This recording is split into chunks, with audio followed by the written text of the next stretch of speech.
코로나는 반달리즘을 몰고 왔고요. 이 반달리즘은 예배의 파괴, 강단의 파괴를 무참하게 가져왔습니다. 오늘 저는 정치인이나 장성들 또 대통령 앞에도 전혀 쫄지 않는데, 저는 학자들 앞에 제가 항상 쫀다는 사실을 고백합니다. 전 신학생 시절에 조영기 목사님이 저의 아이돌이었습니다. 그래서 신학교에 학생들만 모이면 저는 조영기 목사님의 설교 스피치를 거의 95% 아주 흡사하게 성대모사를 잘 했던 사람입니다. 그럼에도 불구하고 저는 또 장로교 목사가 되어야 하기 때문에 설교 뭐라 할까요, 모델을 누구로 또 옮겼느냐, 곽선희 목사님, 또 이동원 목사님, 이 두 분을 제가 많은 모델로 삼았습니다. 그러나 저는 그분들의 흉내를 내보았지만 저와 옷이 안 맞았습니다. 정말 다윗에게 사울의 갑옷이 어색한 것처럼 저는 저만의 물맷돌이 필요하다고 생각을 했습니다. 특별히 저의 목회 현장은 가락동이었습니다. 가락동 시절의 성도들의 대부분의 모습은 지방에서 실패하고 올라온 분들이기 때문에 리어커로 또 노점에서 장사를 하는 분들이고, 주일날 교회 오는 분들 대부분은 밤을 새우고 오신 분들이었습니다. 그래서 제가 아주 조용하게 감성적 어루만짐, 또 나름대로 주지주의적 설교를 한다고 조곤조곤하게 설교를 하면 전부 다 코를 골고 자버려서, 제가 한 번은 미국의 큰 교회를 견학을 하러 다니는데 저의 은사, 어떤 지금은 이제 고인이 되셨습니다만 정말 세계적인 구약학자이셔요. 그분이 오셔서 설교를 하시는데 교인들 3분의 2가 아예 넋을 놓고 코를 골고 주무셨다는 이야기를 제가 들은 적이 있었습니다. 참, 그래서 저도 모르게 스피치로 말하면 아무래도 소리를 좀 질러야 했고요, 또 노래 장르로 말하면 좀 판소리, 이런 스타일로 제가 설교를 엮어가게 되었습니다. 이런 설교 스타일에 점점 이제 스토리텔링이라든지 내러티브 구조가 이게 엮어지지 않을 수가 없었고요. 이제 그래서 그랬는지는 몰라도 저는 나름대로 이 극화적인 설교 내지는 그 성도들이 웃고 우는 그런 울고 웃는 그런 공동체가 되었습니다. 일부러 웃기려고 또 일부러 울리려고 하는 것은 아니었지만은 간증을 하다 보고 또 설교 중에 노래를 하다 보고 또 이렇게 하다 보면은 함께 울고 웃는 이러한 플랫폼을 이루게 되었습니다.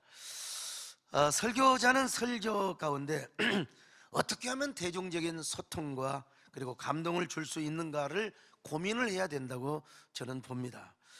저는 설교 현장은 전쟁터라고 확신을 합니다. 특별히 코로나 상황은 정말 전쟁터, 영적인 전쟁터로 만들어 놔버리고 말았습니다. 이 반달리즘이 와가지고 예배를 초토화시켜 버렸고요. 그럼에도 불구하고 이전의 설교 스타일을 계속해서 고집하는 분들, 그분들의 스타일도 존중을 해드려야 되겠습니다만은, 근데 제가 보니까요, 300명 모인 교회 유튜브 10분의 1 정도밖에 보지 않습니다.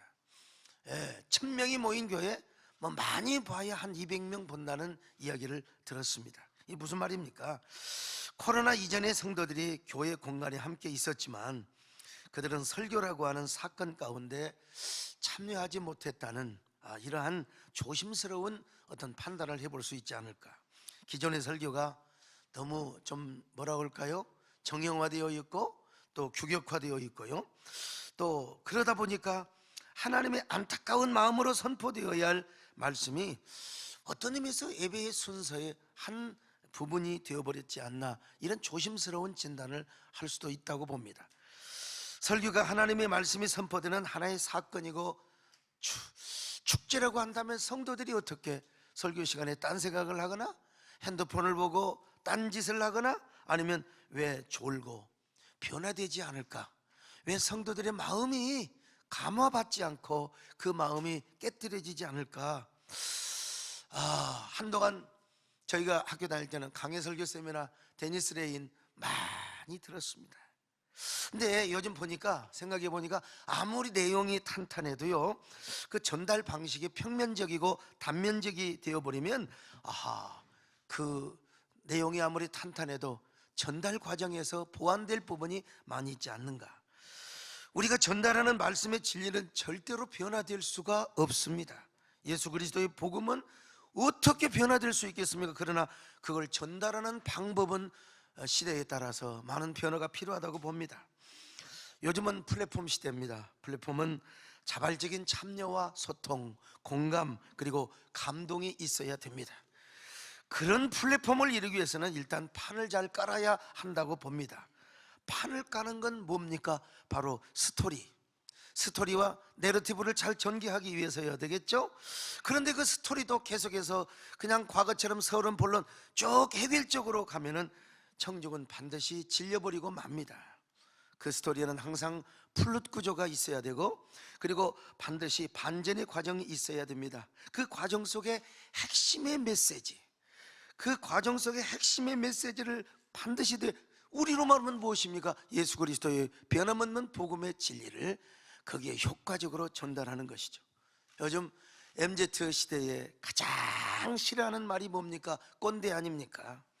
그러니까 요즘은 우리 교회 내부에서 중직자들에게는 정말로 설득을 하고 그들을 감화시키는 그런 메시지도 중요하지만, 근데 요즘 전도하는 사람, 특별히 신지식인들이라든지 또 젊은이들에게는 설득보다 중요한 게 유혹이라는 겁니다. 유혹을 던져줘서 올 때 그들을 설득할 수 있는, 자, 그럴 때 결국은 저도 보니까 아하, 자연스러운 설교의 말씀이 사건화되는 플랫폼을 이룰 수가 있게 되고요. 아하, 언어학 이론에 의하면은 효과 수반 발화 행위를 얻을 수 있다는 것을 경험하였습니다. 설교에 관하여 라고 하는 책을 쓴 조엘 비케에 의하면 솜사탕 같은 설교 물론 필요합니다, 이 어려운 때에. 그러나 그 솜사탕 같은 설교는 마음에 유무를 주지만 도전을 주지 못합니다.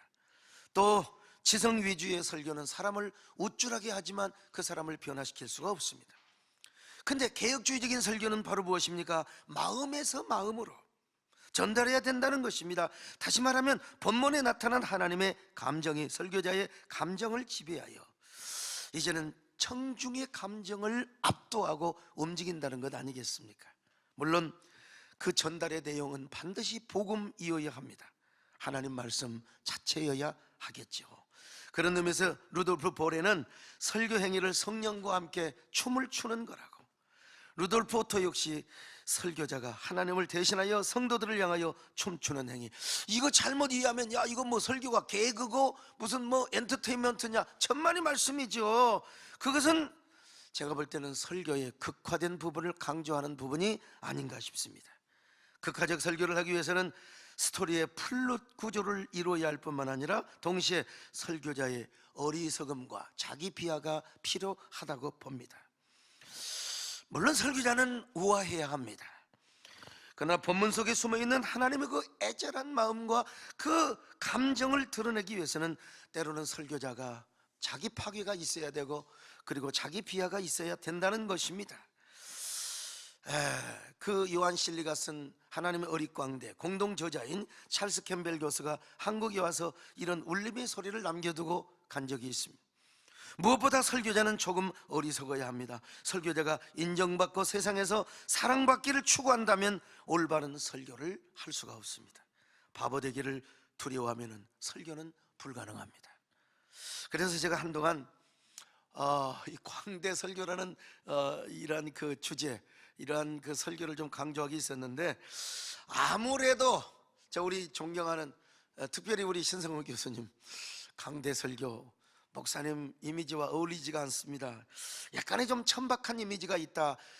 그 얘기를 듣고 제가 충격을 받았습니다. 설교자가 천박해서는 안 되지. 그래서 광대 설교라는 말을 좀 취소하고요, 이제는 극화적 설교라는 말을 선택해 봅니다.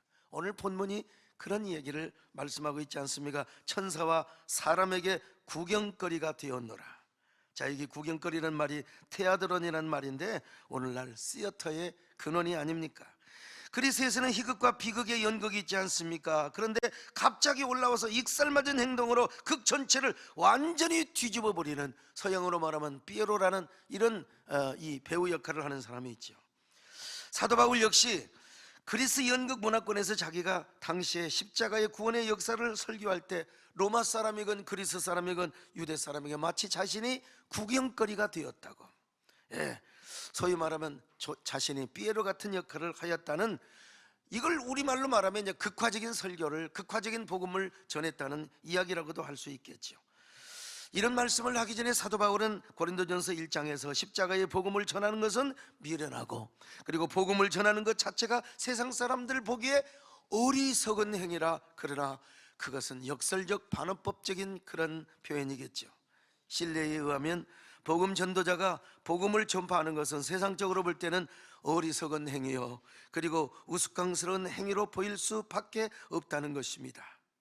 그러나 그렇지가 않습니다. 그 역설 속에 십자가의 능력이, 복음의 능력이, 생명의 능력이 나타나게 되어 있는 것 아니겠습니까?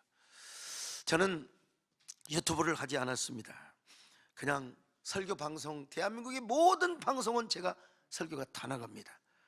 과거에는 이영훈 목사님과 조영규 목사님이 한꺼번에 하였기 때문에 그랬지만, 방송 설교 이제 제일 많이 하는 사람 조 목사님 설교가 텔레비에 안 나가기 때문에 지금 객관적으로 어느 언론에서 조사를 했는데 제 설교가 그 방송에 제일 많이 나갑니다. 그래서 저는 방송만 의지를 했습니다. 방송만 의존을 했습니다.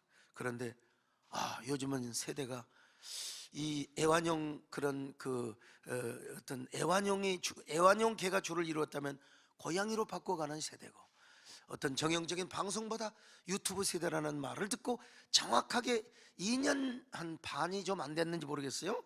2년이 좀 넘어서 제가 유튜브를 시작하게 되었습니다. 저는 유튜브를 하면서 평면적 설교를 하면은 바로, 유튜브는 10분 이상 가면 바로 돌리게 되어 있습니다. 그래서 저는 극화적 설교에 올인을 한다고 했습니다. 그리고 본문 속에 담겨있는 하나님의 감정을 어떻게 설교자가 잘 전할 것인가, 여기에 몰두를 했습니다.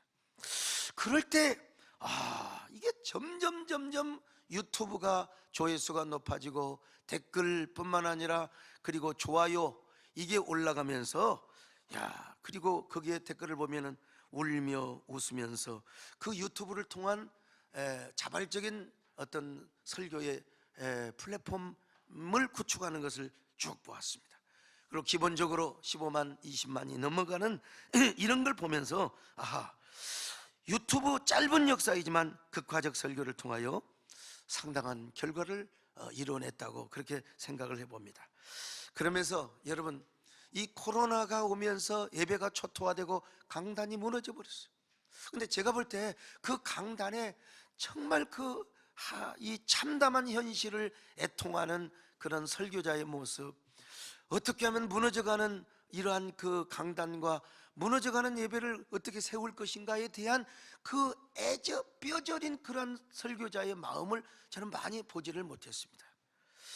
그런데 저는 이런 모습으로 갔을 때 누가 뭐라고 공격을 하든지, 세계 최고의 마케팅학자 세스 고딘이 말하는 것처럼 저희 교회는 영적 역설적 부족 공동체를 이루었고요, 오히려 위기가 오면 오히려 반달리즘이라고 하는 한파가 오면 올수록 교인들이 더 뭉치고 더 설교를 중심으로 한 강력한 부족 사회를 이루는 것을 보았습니다. 그리고 성도들이 대면 전도를 하지 못할 때는 온라인 전도를 통해서 오히려 1년에 4,000명 이상이 전도되는 놀라운 역사를 경험하였습니다. 그것은 바로 설교, 부족하지만 하나님의 능력이 나타나게 하는 목회자의 우아함과 어떤 격조보다 중요한 게, 그거는 전혀 그림으로서, 화면으로서 전달되지가 않습니다. 목회자가 조금은 비하되고 조금은 자기 파괴가 되더라도 본문에 나타나는 하나님의 감정의 역동성, 본문에 나타나는 하나님의 그 애타는 그 마음이 설교자의 인격과 그 언어를 통해서 나타나게 될 때, 거기에 설교가 예수 그리스도 안에서 성령의 임재 사건이고 위대한 성령의 퍼포먼스라는 사실을 깨닫게 된 것입니다. 이제 저는 이런 설교를 나름대로 해왔는데 이게 저는 극화적 설교의 한 장르라고 생각을 하고 꼭 제 방식이 아니어도 앞으로의 설교는 디바인 드라마와 같은 또 은혜와 영광이 드러나는 그런 설교여야 한다고 봅니다.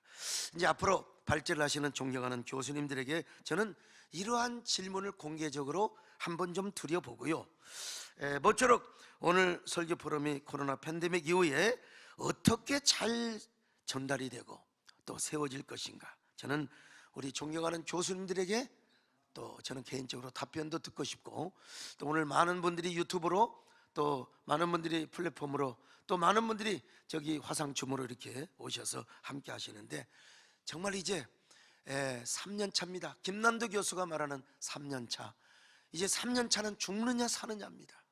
살아남아도 후유증이 남는 이 후유증이라고 하는 게 얼마나, 교통사고 후유증이 10년 20년 가지 않습니까? 이 후유증을 어떻게 우리가 치료하고 우리 한국에 무너진 강단을 세우며 무너져가는 교회를 세울 것인가, 이런 부분에 우리 교수님들께서 좋은 해답과 좋은 방향을 제시해 주시기를 간절히 부탁드리겠습니다.